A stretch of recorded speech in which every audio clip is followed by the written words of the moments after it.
Hello, আসসালামু আলাইকুম। আজকে তৈরি করব চিংড়ি মাছ দিয়ে মসুরি ডালের বড়া। প্রথমে আমি চিংড়ি মাছটা বেছে ধুয়ে নিয়েছি। এরপরে মসুরি ডাল ভিজিয়ে রেখেছিলাম 1 ঘন্টার মতো। সেগুলো ধুয়ে দিয়ে দিয়েছি, লবণ দিয়েছি। এরপরে হলুদের গুঁড়ো, একটু টেস্টিং সল্ট দিয়ে আমি এটা ব্লেন্ড করে নেব। ব্লেন্ড করা শেষ। এরপরে আমি একের ভিতরে পেঁয়াজ কুচি, কাঁচামরিচ কুচি, ধনেপাতা কুচি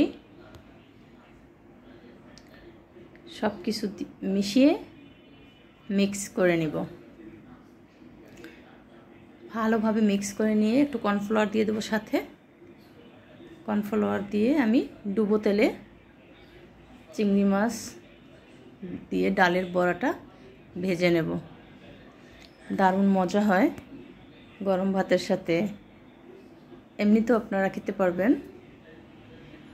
গরম গরম খেলে ভালোই লাগে। হয়ে গেল আমার মসুরি ডাল দিয়ে চিংড়ি মাছের বড়া।